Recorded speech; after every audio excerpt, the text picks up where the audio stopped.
So we will have a long day, but I hope good day. That's like we all hope to discuss about acting against sexual harassment in academia, in academic and research organization. My name is Nathalie William. I will be the trainer with Sophia. Sophia Street or Stride, I never know how you say, sorry, Sophia, I should have asked. I'm based in Belgium. Sophia is based in Sweden. And we will share the presentation of this session with our different perspective from country, but also from background. So I would like to go first to introduction of this training and expectation. As you know, this is part of the GE Academy program. So the GE Academy program has the goal to develop and implement a coherent and high quality capacity building program on gender equality in research and innovation. It's based on the state-of-the-art knowledge and expertise. So really it was developed before, really mapping what exists already in terms of training. We also provide tailor-made training material, and we are targeting different groups like decision maker, human resources, or equality or diversity officers, researcher, etc. And we were supposed to provide different formats. Obviously, with the pandemic, it changed a bit, but we were supposed to have in-person trainings, workshops, and webinars. So now these three are online. The in-person training is much more interactive. The workshop is more now based on a kind of round table type, and then the webinars just stay as they were. We have also summer schools. In fact, we will have 3 summer schools this summer. Well, the first one I think should be in May, but you will find all this information on the website. I will not go through this, but just for you to know that there are still 3 summer schools that will be taking place this year, and also a DOC, which is a distributive open collaborative course. We had one last year, and we will have another one, and it takes a format as a, it takes the format of a MOOC, if I may say. It's not really a MOOC, but it's the same similar format, and it will take place during the summer. I wanted to say, but in fact, that's a bit the problem is online, Okay. So for the agenda of the day, so we start with the welcome and introduction, then we will go straight to developing a common understanding of sexual harassment. We will follow this with an explanatory framework of sexual harassment and violence. We will have a short coffee break, and then we will start with sessions working in subgroups. One for mapping our existing policies. That we also have feedback in plenary. Then we will have a second session where we will be in subgroup working on how to improve our policies to combat sexual harassment at work and possible strategies, again, with work in subgroups and back in plenary. And then hopefully at 1 o'clock, we will have a lunch break for 1 hour. So that is as planned. So I hope it's fine for you. And then in the afternoon, we resume at 2 o'clock with a session on how to improve my policy to combat sexual harassment at work, and introducing the comprehensive approach to combat sexual harassment at work. And a last session in subgroups where we will discuss how you can tackle sexual harassment as a measures towards institution change. So really making the link between policies to combat sexual harassment and structural change. And then we will have a Q&A session, and then we finalize the day. So in terms of questions and answers, it's difficult. We are also quite we are now at 25 participants apparently. So what we propose is that if you have a burning question in terms of comprehension of something that is said, please put this in the chat and we will address it. But if it's more, you know, kind of comments or something, yes, put it in the chat, and then at the last session we will try to answer as many as possible questions, or also provide some resources. And, you know, also for past trainings with people coming and putting some of their own resources, which is very interesting to share such different knowledges, and that we can also circulate after to all participants, all these welcome resources.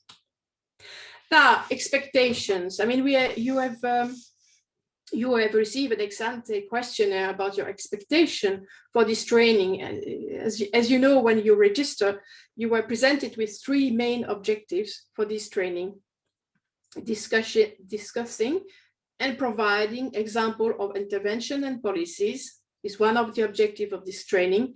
The second one is understanding sexual harassment as an expression of gender violence and power relations.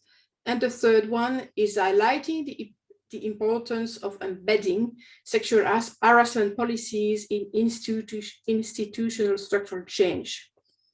Okay, what we see from the ex-ante questionnaire is really that people want to discuss and provide examples and get examples of intervention and policies. That's really the main thing that you tick.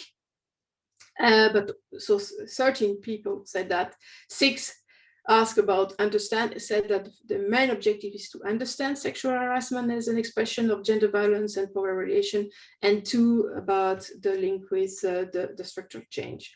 So not all of you have obviously participated to this ex-ante questionnaire, but that gives a sense probably of what you are looking for.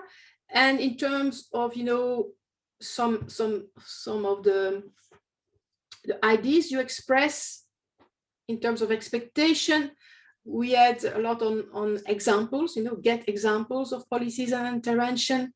Demystify or define sexual harassment, how to prevent, how to support, how to tackle, how to raise awareness, really the how to work on the cultural change, how to deal with resistance, how to pass a message to the leaders, to top leaders in your organization.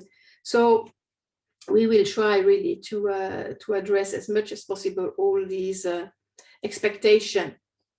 One thing I want to say from the start is that there is not a perfect model that fits all for sexual harassment strategies and policies. So what is really important is that we today exchange and share some of our experience and difficulties to all come back with more ideas, being more efficient in our policies.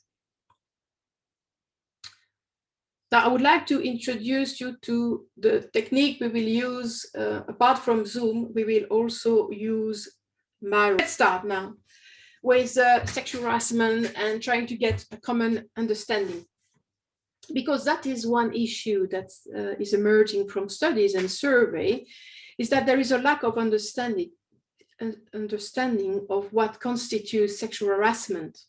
So it is really important that we agree on the type and the range, the huge range of behaviors that could constitute sexual harassment. So to try to get this common understanding, I would like to ask you in the Miro board, that's the next board that you have seen, to reflect first on an example of sexual harassment that you think of, and either you can write this on a virtual note or you can look for an image illustrating that and bring that to the board on understanding sexual harassment. So any type of behavior you think of, and you start each one with as we are 30, I think if everyone just put one idea on the board, we will already have quite a range. Comments, way of treating and communicating, and behavior related to body appearance, gender roles that the harassed person find unwanted and uncomfortable. Yeah, it's quite comprehensive one. Unwanted sexual advance comments, sexually derogatory language, in particular salacious remarks or jokes. I mean, I've seen that. Think about jokes. Yeah, sexual jokes as well. I mean, there are a number of sticky notes with this idea of jokes, unwanted behavior, sexist jokes. There is also multiple manifestation from soft verbal to physical abuse. Yes, certain range, as you said, of manifestation. Physical touching, verbal approaches with a sexual backgrounds towards inferior colleagues. So here there is the idea of hierarchy between people, between the harasser and the harassed person. Comments on someone body with sexual content, yes. Sexual nickname, commenting on other people's sexual orientation or practices, yes, indeed. This is important as well, to just say that this is not just about men and women. I mean, we have also to see this in a more intersectional way. Comment in work settings about how fun a single person, dating life, and sexual exploit must be. Yeah, also this can be insinuation of sexual relationship between young female and older male colleague. Yeah, sexual harassment is on the spectrum of harassment. In many cases, it is preceded by what we would call psychological harassment. I mean, this idea of range indeed is important. We'll come back to that. The type of very different from non-verbal to verbal to physical as well type of behavior. Senior scholar invited young scholar to office to lend her a book, cornering her, yes, grabbing her, trying to kiss her, yes. Then we have also abuse of power, yes, and this idea of power is also in the next one. Sexual harassment is about power more than sex, and also the image of Donald Trump, which received favorable comments. Then an image with all the different type of behavior. And we have an image there also with someone grabbing the shoulder. Yeah, and other example, grabbing by the waist while being behind and getting very close or too close. Yes, and unwanted flirting, jokes, calling, etc. Anytime. Yeah, I think we have already, as you see, a big range of behavior that you have identified, and also some important aspect linking it with the power hierarchy and the progression as well. So I will now go back to my sharing of the screen as a recap of this. Okay. Yeah. Okay. So what is important first is to say that harassment, and it was also in one of the notes, can be sexual or it can be based on sex and gender. So that's important to take into account. I mean, it can also be, jokes on how you are dressed, or it can be really grabbing your waist. I mean, this is not the same.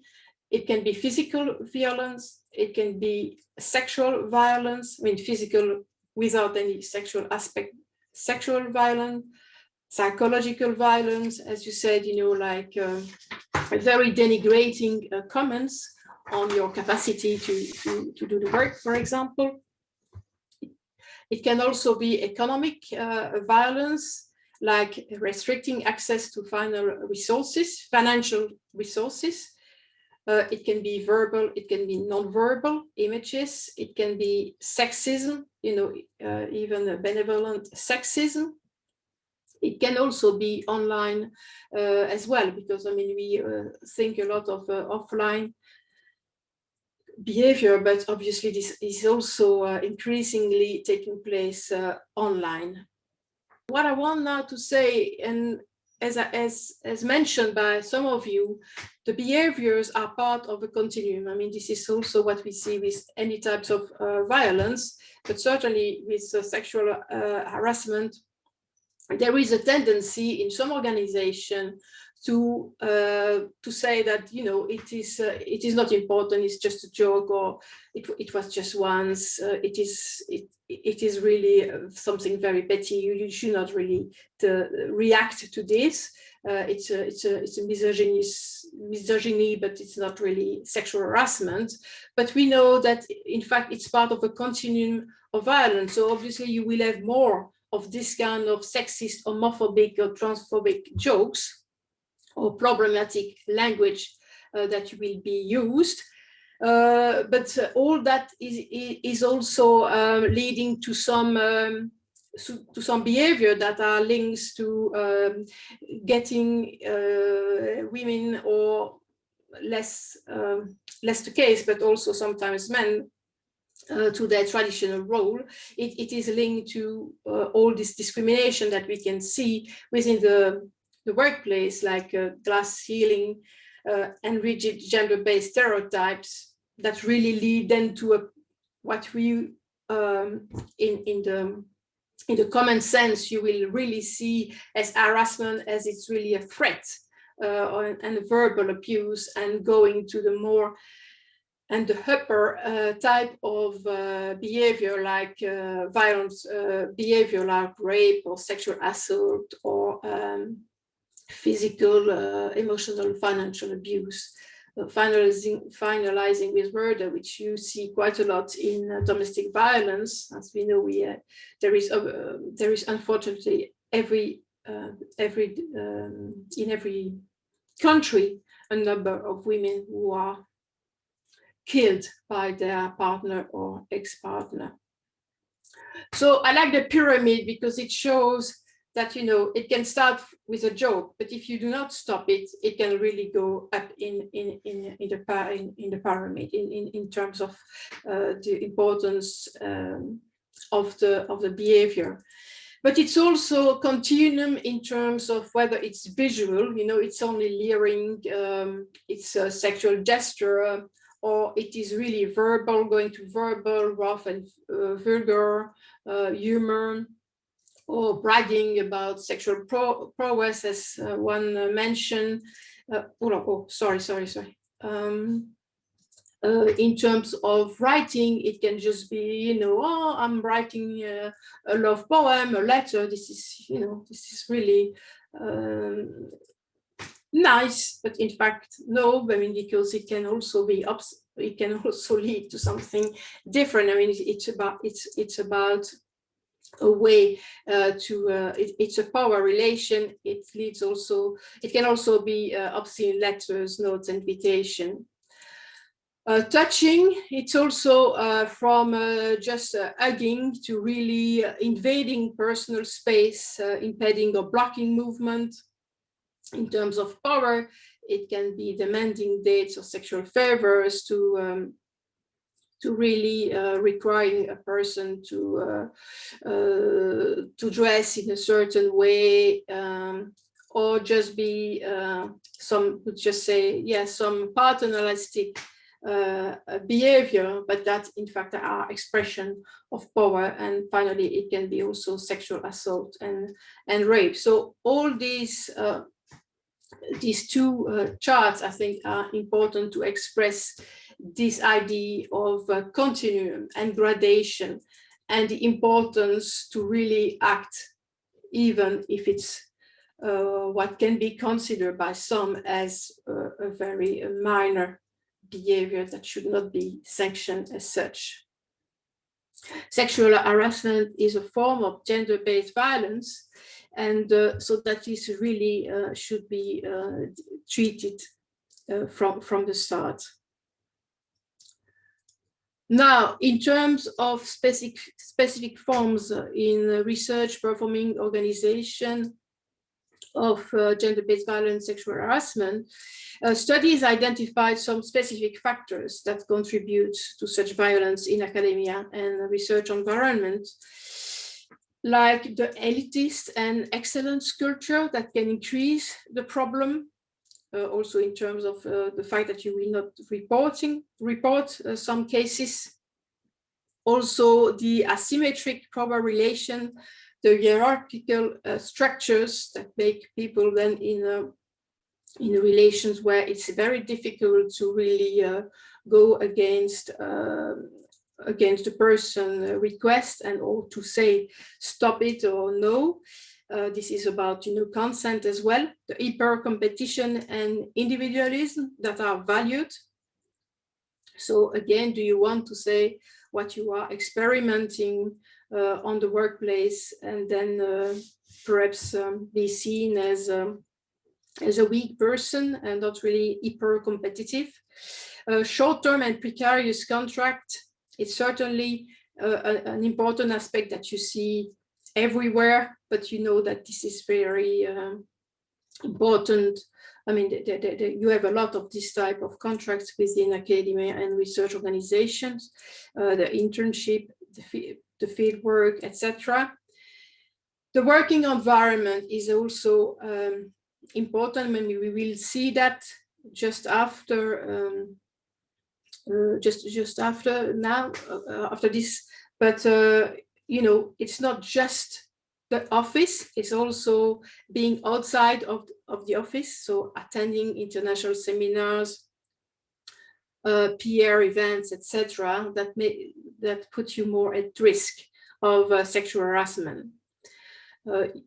You had also some studies that shows in certain fields really the normalization of sexism among students in campus. Can have that in particular in some of the campus, or the sections where you have very few women and a majority of male students. Now, I would like to go to the legal definitions of sexual harassment. I mean, we have a number of key instruments dealing with sexual harassment. So just what is in fact the definition we can find in the legislation? I mean, we have EU legislation that define sexual harassment in the directive relating to gender discrimination. And they define sexual harassment as any form of unwanted verbal, non-verbal, or physical conduct of a sexual nature that occurs with the purpose or the effect of violating the dignity of a person, in particular when creating an intimidating, hostile, degrading, humiliating, or offensive environment. So that's really an important definition that in fact was partly there on the screen as well. And in fact, the directive is also talking about sexual harassment, but also as harassment based on sex, where the definition is more or less the same. But it's unwanted conduct related to the sex of a person. Yeah, creating an intimidating, hostile, degrading, humiliating, or offensive environment.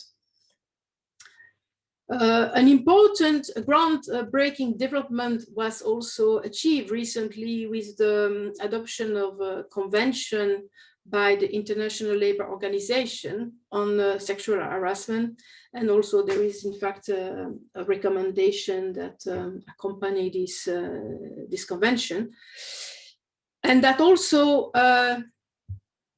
says that the term of violence and harassment in the world of work refers to a range of unacceptable behavior and practices of threat, thereof, whether a single occurrence or repeated, that aim at result in or are likely to result in physical, psychological, sexual, or economic harm, and includes gender-based violence and harassment.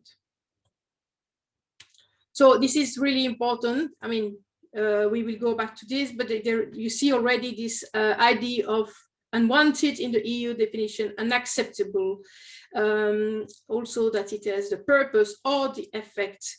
In terms of the gender-based violence and harassment means violence and harassment directed at person because of their sex or gender, or affecting person of a particular sex or gender disproportionately, and include sexual harassment. So you have the proper, if I may say, sexual harassment that is really connoting with sexual reference, but you have also harassment that is linked to gender and the sex of the person.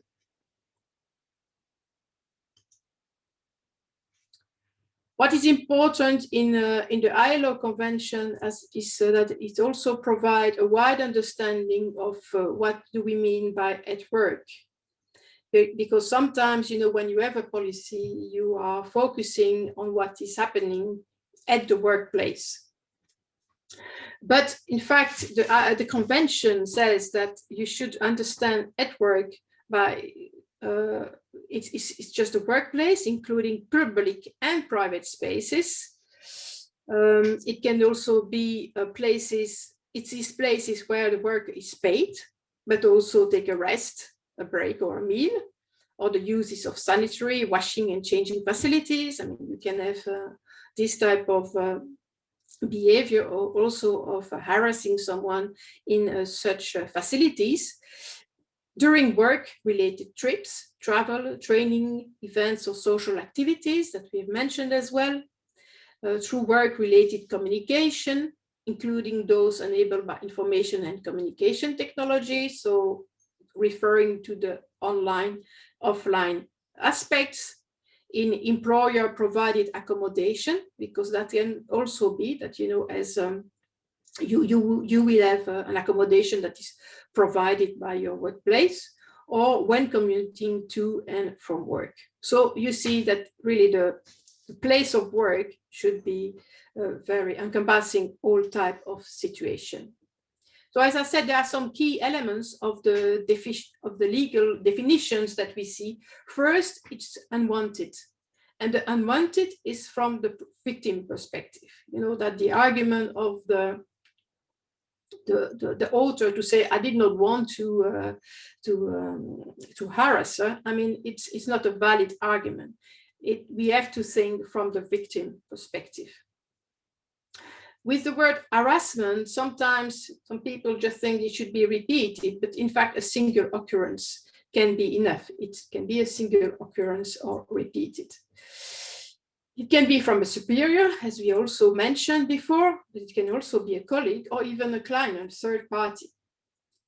It violates the dignity of a person, but also quid pro quo situation where a favor or an advantage is granted, and or where sexual harassment is a condition of the job. You know, if you make some reference to the fact that you will get the job or a more permanent contract if you are nice with me, this is obviously the type of behavior that is constituting sexual harassment, creating an intimidating, hostile, degrading, humiliating, or offensive environment.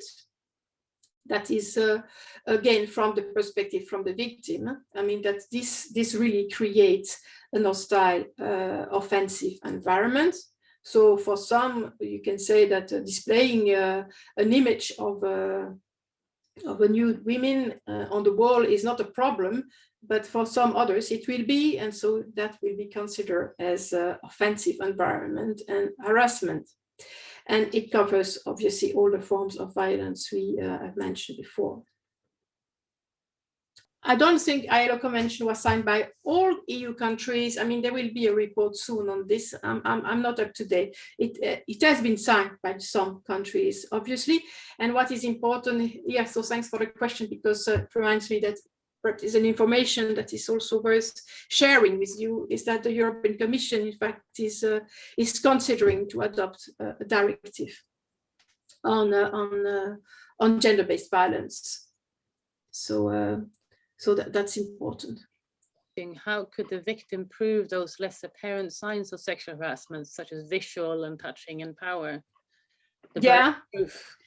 Yes, exactly. That is something that we will discuss. I think this is an important aspect and an important barrier. I think that here we wanted just to make sure that we understand the same way what constitutes sexual harassment, but when we will map our policies and also look at what is partly challenges, certainly the burden of proof is one of those. So thank you. But you can consider to have one of the work we will do on challenges to have that one. A final clarification, or maybe a question that we will return to, but that is, how do you define the difference between sexual harassment and harassment at work that isn't sexual? Yeah, okay. So sexual is really about, of a sexual nature, and harassment at work. Yeah, I mean, you mean in a broader sense, so not sexual harassment nor harassment based on sex and gender, if I understand correctly. That's how I understand the question, yeah. Yeah, I mean, obviously harassment can be completely different than sexual harassment and based on sex, but here the focus is on harassment that is really linked to gender and sex. But yes, you are right. I mean, the different elements are the same. And in the legal definition, in fact, if you look at the definition outside of the scope of the gender directive, for example, you will have harassment, mobbing. The terms, the type of elements of it are the same. And the only thing, perhaps, but that is a first reaction, is that the harassment, in a more general term, generally means more repetition than sexual harassment and harassment based on sex. But yeah, it's the same type. I will say something about prevalence and the forms of sexual harassment that we see in employment, and I'll give you some data on research on sexual harassment in RPOs, or research performing organizations. And the first thing to say, if you move to the next slide, this is just some data on different forms of sexual harassment in employment that comes from EGE, the European Institute of Gender Equality, and their report Sexism at Work. It shows that the majority of the forms of sexual harassment are in terms of intrusive questions about the employee's private life. So asking questions that might be too intimate or too private. The second most common form is sexually suggestive comments or jokes. And the third most common form is inappropriate invitations to go out on dates or dinners, or to do things together that is not appropriate in an employment environment. The least common form is inappropriate advances on social networking websites, which I find quite interesting, seeing the weight and the new research on online forms of violence and violations, which is taking over quite a lot in the research area. But in looking at statistics, that's still not a very common form of violations or harassment. The next slide is complicating things a bit. It is telling us, when we ask the question of how much sexual harassment can we find in research performing organizations, a recent review of 74 European studies showed a variation between 17 and 81% for women in academia, in RPOs. It's quite a wide range, reflecting the problems in measuring and the problems in defining sexual harassment. Another review performed by two Swedish colleagues at the National Secretariat of Gender Research in Sweden showed that after looking at 802 high-quality peer-reviewed international articles, between 11% and 73% of heterosexual women, this focus on heterosexual women in academia, had experienced some form of sexual harassment. So the range is vast, and the main problem that they identify in this review is definitions of sexual harassment, that we mean different things in different countries, and different people experience sexual harassment differently, and therefore they also see themselves or report themselves as a victim/survivor of sexual harassment, because we have different ideas about what it is. There's also in this review, they identify that there's a large gap between disclosed levels and reported levels. So when we do surveys asking women, have you experienced some form of sexual harassment, and we give them examples of what that could mean, the result is that much higher than if you look at the number who actually report being subjected to sexual harassment. So this gap between experienced violence, sexual harassment, and reported sexual harassment. A third interesting thing to note in these studies is that countries that tend to have high levels of gender equality in general often report very, very high levels of sexual harassment and gender-based violence.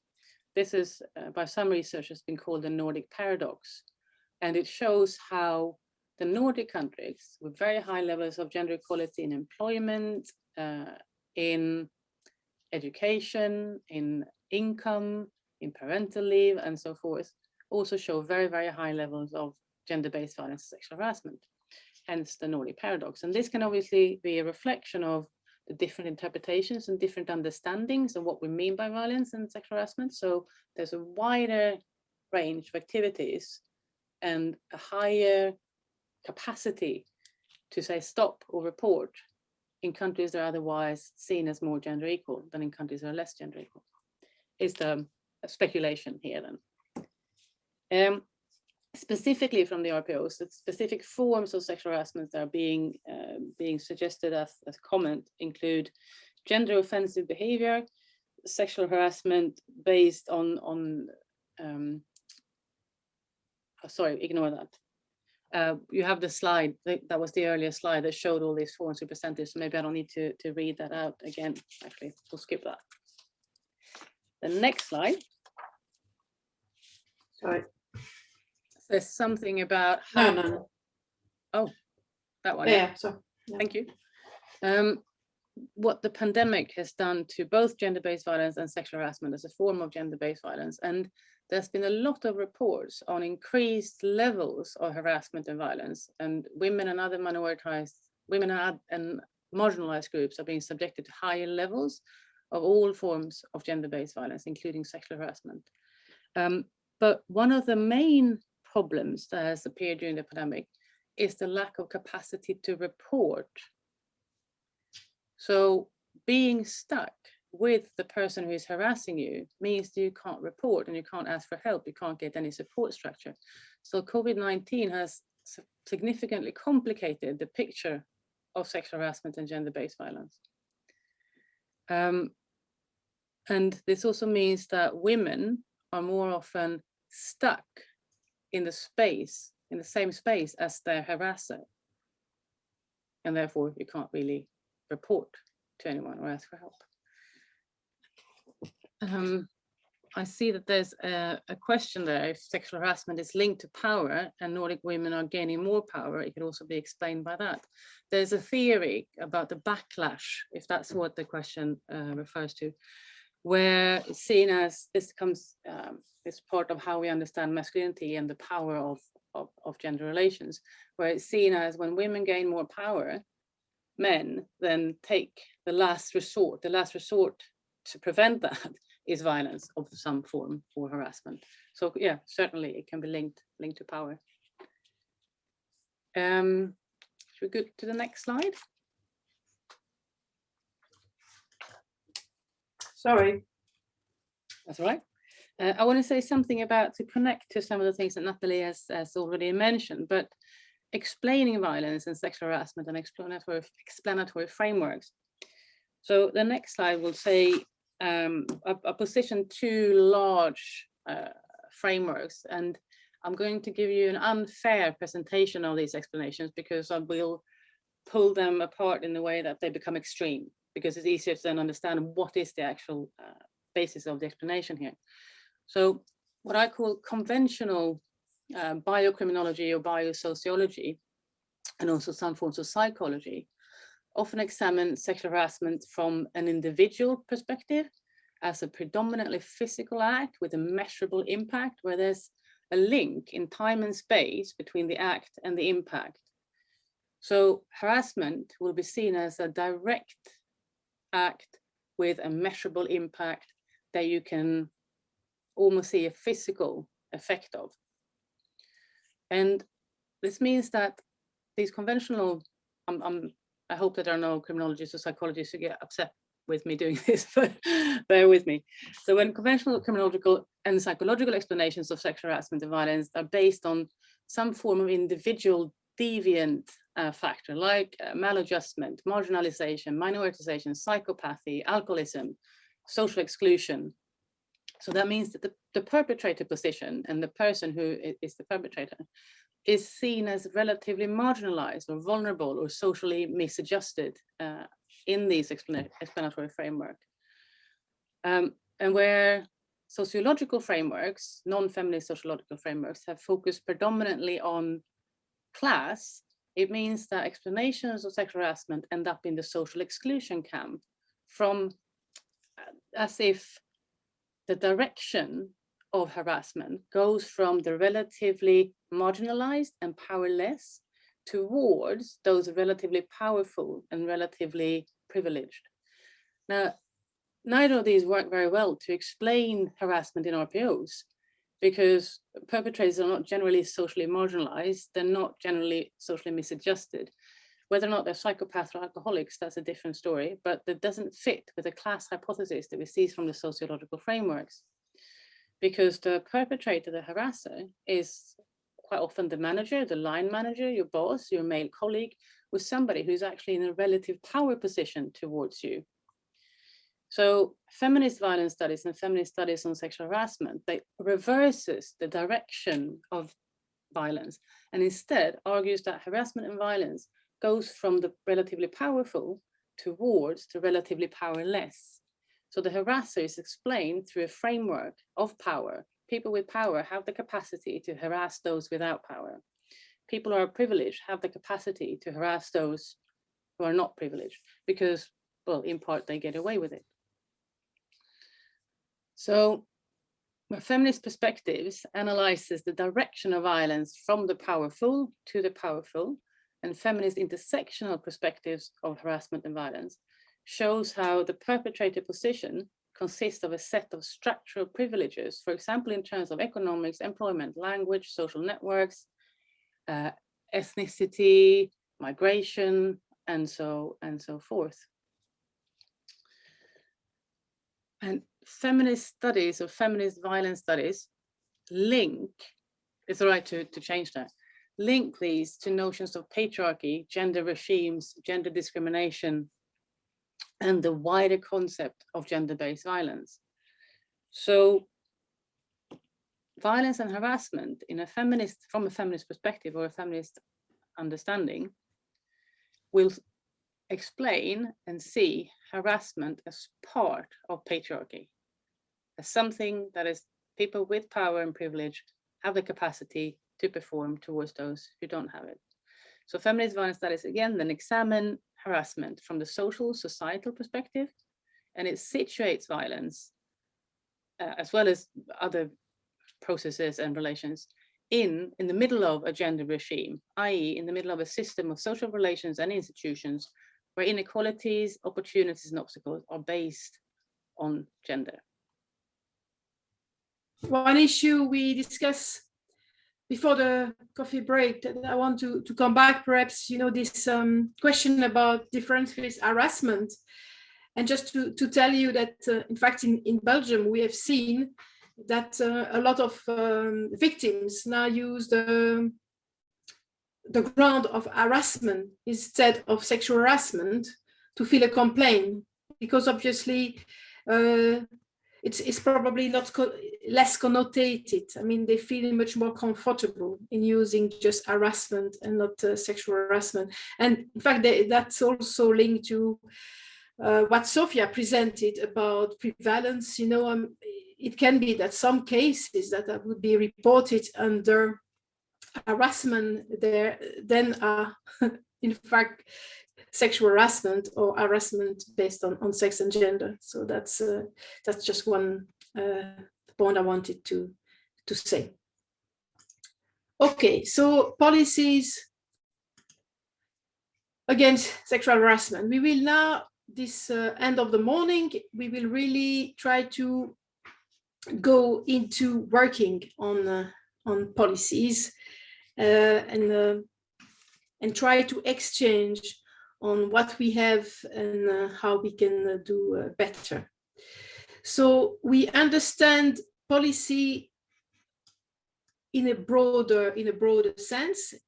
Policy it's a coherent course of action or a set of rules that is followed by an individual or an organization to deal with a certain type of situation.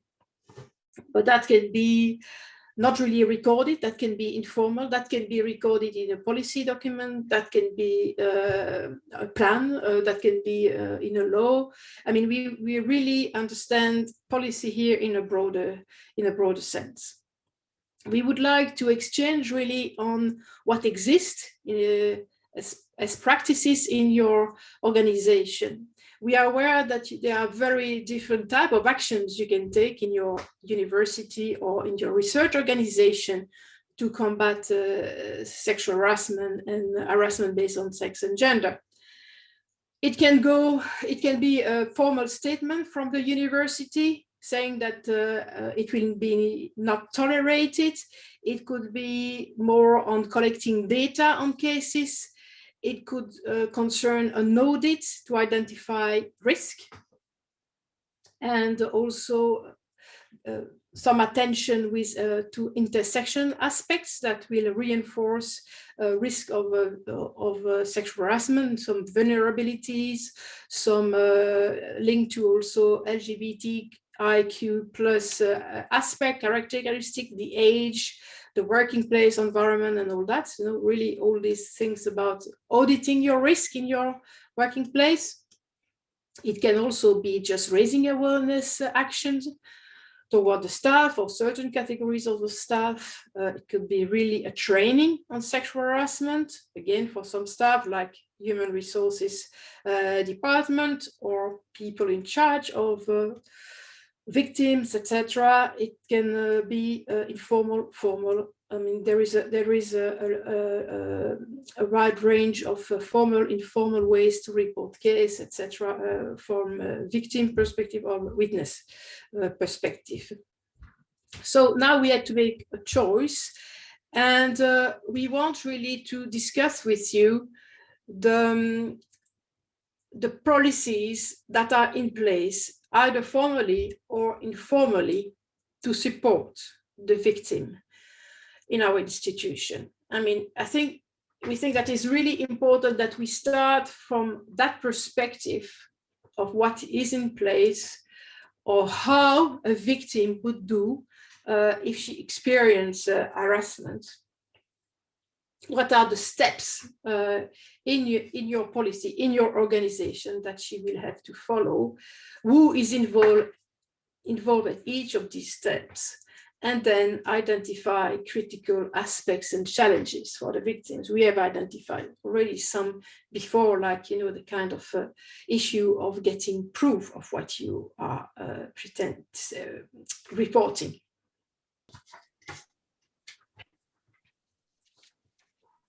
We have identified some problems. So what we want now is to see together in our groups how we can improve our policies. We have identified some challenges.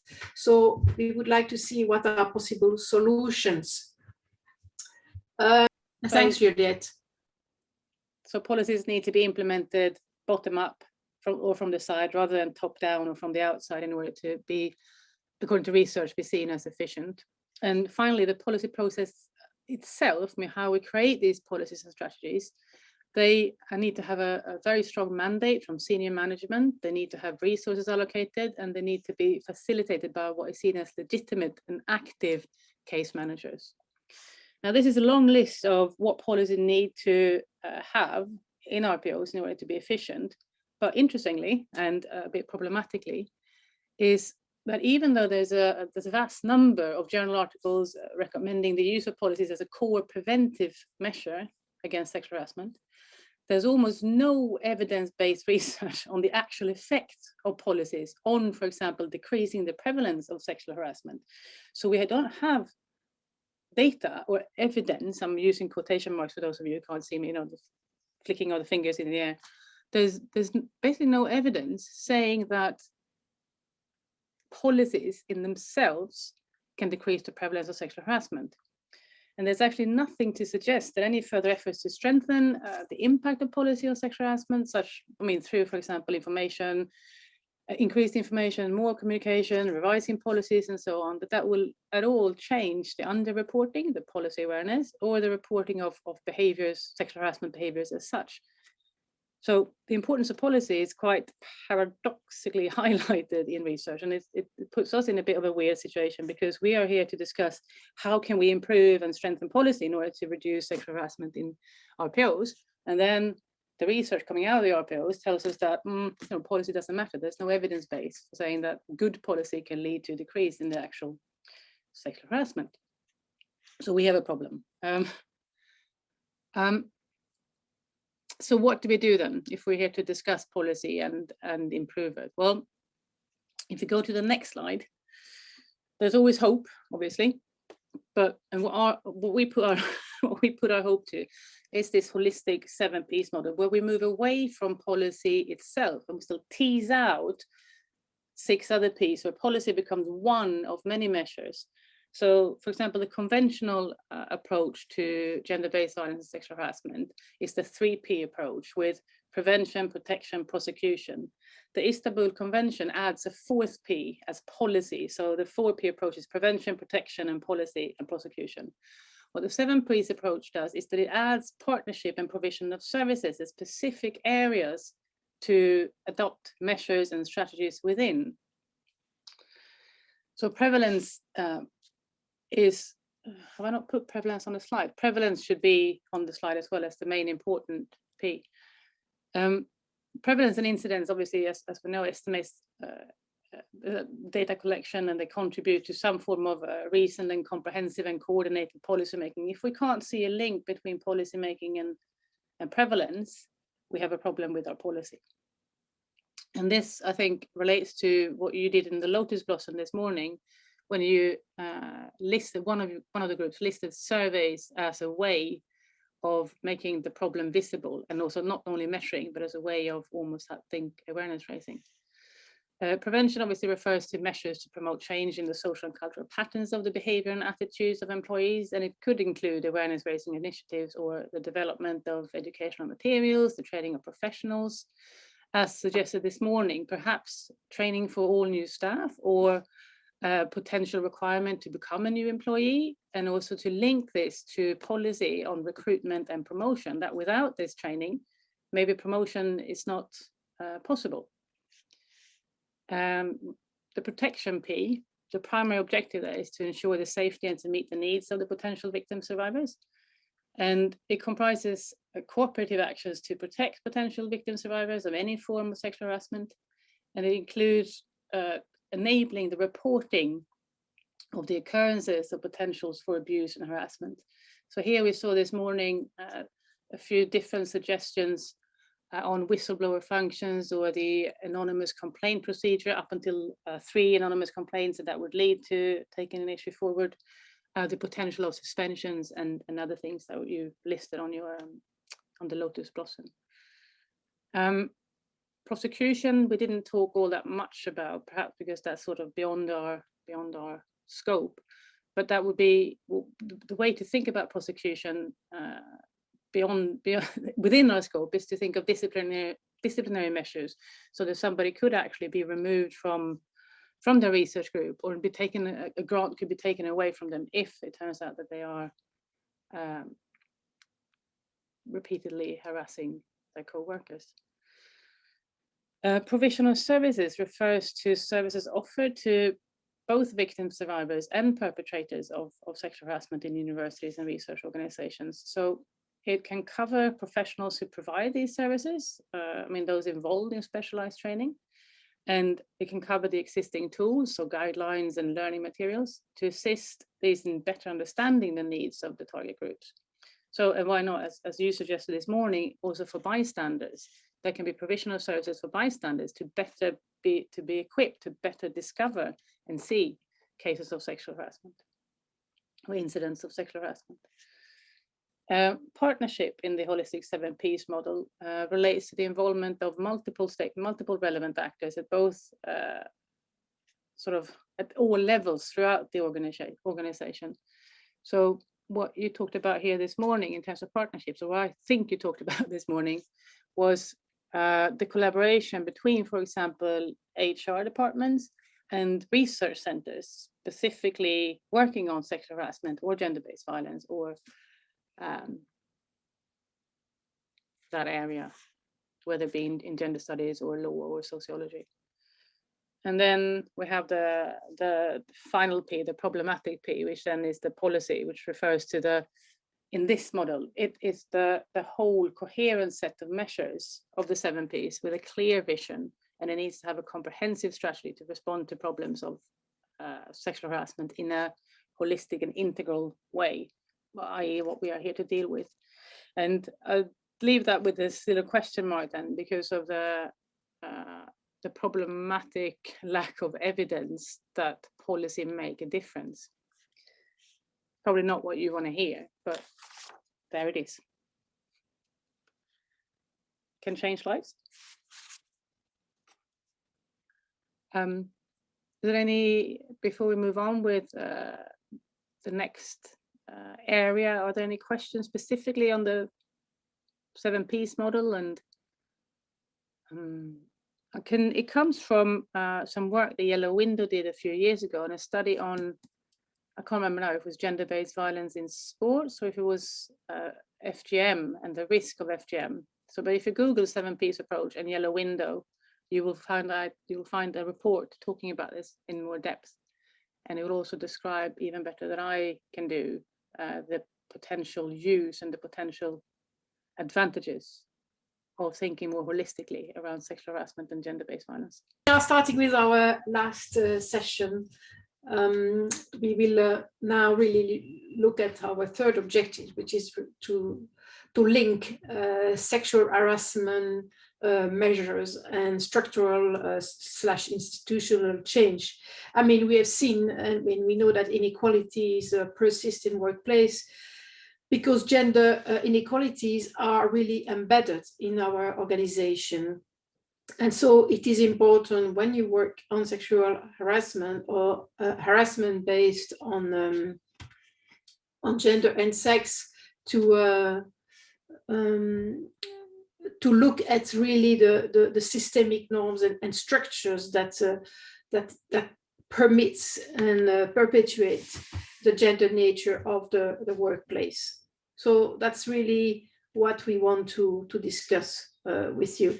One aspect I would like also to just briefly mention is that sometimes when you do some training on gender equality and in fact inequalities and certainly sexual harassment, you have people that a bit deny that there are still gender inequalities because we are in gendered organization, and you have some I mean, it's a bit more subtle type of gender bias and discrimination. We cannot address this in the training, but obviously the Gender Equality Academy is addressing that as well. You know, what type of bias we can have in terms of norms and types of prejudice that a bit reconstructing, in fact, inequalities within a workplace.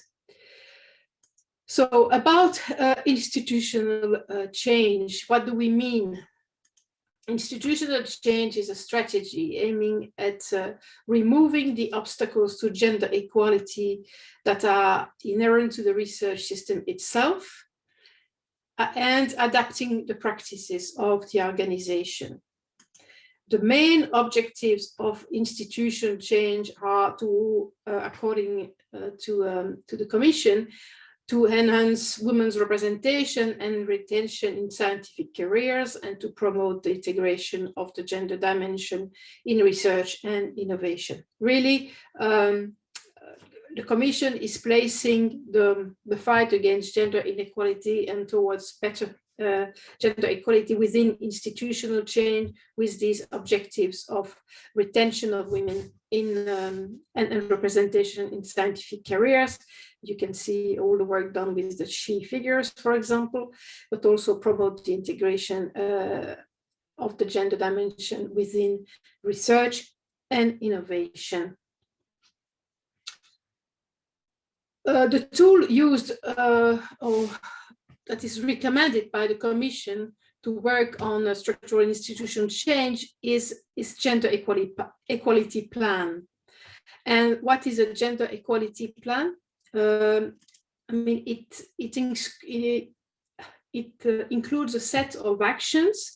So it can be, as we have mentioned that already, conducting audits of procedures and practice to identify gender bias, to identifying and implementing innovative strategies to correct any bias, setting targets and monitors progress via some indicators. So this is really important to see that a gender equality plan is not just some the adoption of a general objective towards fostering gender equality, or a broader strategy or plan including a gender dimension among others. It's really for the Commission, it's really important that we stay focused on the gender equality dimension. The type of intervention that are mentioned as being part of a GEP, gender equality plans, are organization culture, reconciliation of work and private life, recruitment, selection and career progression, leadership and decision-making, sexual and gender-based harassment, but also integration of a gender perspective in research. So what I would now like you to do, but I don't know how I can launch the pool now. So what does it mean to address sexual harassment from an organizational perspective? You know, looking at really a bit forms of violence and how, in fact, your organization perpetuate gender inequalities and gender-based violence. Really, what we want to say here is that the focus, it should be on the organization and not on women. When we are talking about addressing sexual harassment from an organizational perspective, obviously this is the focus change from women to the organization. It should also go beyond a formal gender equality in institution. I mean, you have, as I said before, I mean, you have sometimes the remark that we have achieved gender equality, that there are more pressing issues now. But I mean, when you start to look at and so that, you know, if you are harassed, it's not about power. It's not this type of issues of gender inequalities. The gender inequality is not at the root of it, but we know that this is what research shows us, and practice is that really the roots of violence are this imbalance in power relation and gender inequalities. It requires a transformation of the organizational culture. I think you have mentioned that in your different exercise quite a lot. It really implies a systemic and integrate and long-term approaches on how you tackle violence. And that the issue is not to tackle only individual practices and look at this from an individual perspective, you know, like the bad boy. It is really about what is permitted in your organization. Important as well to see it in a holistic way, so that it's not just for employees, but it's staff, academic and support staff, and as well students that are facing sexual harassment. And there are some studies also looking at sexist culture in campus. Importantly, also looking at organizational perspective means that you have to look at intersectionality and see what are the determinant factors that will affect your experience of or higher chance to be sexually harassed, like age, human and social capital, academic status, migration status, and also sexual orientation, etc. So this is really also important to look, so from a broad perspective, bearing in mind, however, that each institution has its unique a bit culture and factor and history. And so there is not, as I said before, there is not a kind of one way to solve the problems everywhere, but it's really needed to go deep into the institution and the way it is organized and functioning. Obviously, and that was also one aspect, it's not in the slide, but that's one aspect you mentioned also, that it should be coming from should be a high commitment from the hierarchy on dealing the engagement to deal with any type of sexual harassment and harassment based on sex and gender. Is there any, I mean, this is a bit of a quick preview, because we have also some training, obviously, that are more really on structural change, but I want that we discuss now in our subgroups the link between your the policy, or even if there is no policy, how you can make it much more structural. I think that's also an influence really institutionally the way the institution function. I think that was one clear message also from our work in groups. So is there any question on this? How to approach the study of the culture of an institution, and what aspects should we pay attention to? How do you study culture of an institution? So one thing that I would look at would be, what are the decision-making procedures? Who gets to speak? Who gets to be heard? Which to me then, suggests something about norms of gender norms, so masculinity norms, femininity norms. That would be one part of the culture of an organization. But I'm not sure if you have something else specifically in mind. Well, I think that in the culture, I don't know, I mean, I think you will study also the way,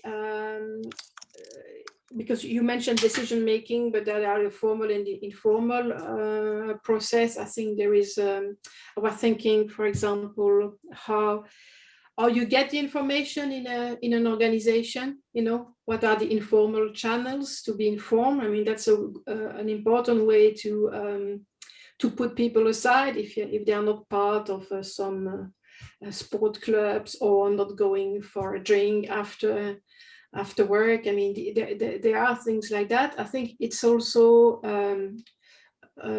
in the way, probably in the way you run your meetings, and you organize your meetings. Do you have a very hierarchical way to conduct this, or do you have a very transparent process? And I think that's also linked to decision making. In fact, that you make sure that everyone is informed about what will be discussed, what will be the process, then also what are the decisions. I see that as part of culture. There's an interesting Swedish study on organizational culture and what they propose to do. I mean, to sort of really see the you know, the underlying norms and attitudes and beliefs and values that somehow build the culture or is the culture. What these researchers suggest to do is to study the study what is not study what's not seen. You know, in order to see what is the norm, you need to study what stands out. So you can't really study the norm because it's invisible. But when a behavior or an attitude or something is seen as unacceptable, then you can start understanding what the culture is, because it is what that isn't. So you have to study the opposite. So that could be, you know, one way to sort of see the culture is to study what stands out. So if sexual harassment cases do not stand out, if you don't see them, if management says that there are no cases of sexual harassment, then obviously sexual harassment is part of the organizational culture because we can't see it. So to study the things that stand out, then you can see what the norm and the cultural norm. Yes, and you can see it in very different aspects. In fact, in all the areas we have mentioned as possible areas of intervention, we can have a look, you know, in the way you approach work-life balance, for example. It's also cultural norms, and I mean, yeah, there is potentially, you should look at all aspects identified. There's also a comment saying that you can see it in the images of the website and the visibility of women in internal events, in PR material and brochures, which I think is a very good point. Just looking at university, Örebro University, there used to be on all the web pages were these young youth, successful, white, middle class looking kids. They were sort of the representative image of Örebro University. That's what Örebro University wanted us to be, which is obviously then saying that the rest of you don't bother. So yeah, very, very. Sorry. We have half an hour to see a bit how this could be linked in principle, sexual harassment and organization change. And we had prepared a board with the link between what type of policy you have already in place, what is in the JEP, and how you can reinforce this. So if so few of you have a JEP, that's probably a bit more difficult to do this as exercise as such, but I think it is still interesting to reflect on the link between sexual harassment potential, because I remember that for some also there was not a lot in place, potential policies or practices, and what is considered in the organization as fields of intervention when dealing with gender equality. Okay, so any more comments, reaction? How to deal with the resistance? Yes, that's a big issue. It's also, I mean, for dealing with resistance, in fact, you have to identify the type of resistance. You know, you have different types of resistance. You can have very active resistance, but you can have also a more structural one, you know, people saying, I will do and they will not do. So yeah, in fact, there are trainings delivered by the GE Academy on resistance. I think this is really an important subject, but yeah. I think that in Sweden, Gothenburg University and Lund University are seen as the two. There's a question about universities and research organizations with good policies and practices. Yeah. Lund University and Gothenburg University, and they've got brilliant international websites. They are seen as the most radical, in a positive way, obviously, when it comes to plans and policies. And in particular, what they do, at least what Gothenburg does, is that they allocate massive resources to gender equality, and they place sexual harassment and gender-based violence under gender equality. So there's a lot of resources allocated to work with the issues. So, and they also, what they do is they do what a lot of organizations try and do, and that is to mainstream the work into the day-to-day activities, and at the same time have a separate individual structure that is dealing with gender-based violence and sexual harassment in academia. So they have a dual approach. So rather than having one center or one institution or one unit working on these issues, trying to get into the day-to-day activities of the organization, the activities are also mainstreamed in the already existing activities. Mhm. Yeah. And that's there's a book by Mika Ferlou called "Varieties and Opposition to Gender Equality in Europe," where a few of the are trying to summarize resistance, in particular how is resistance formulated, and how can we deal with it, and how can we oppose resistance, or how can we resist opposition to gender equality. And then the sexual harassment is part of the gender equality framework. But that's quite an interesting book with lots of different contributions from different countries and contexts. Mika Ferlou. Yes.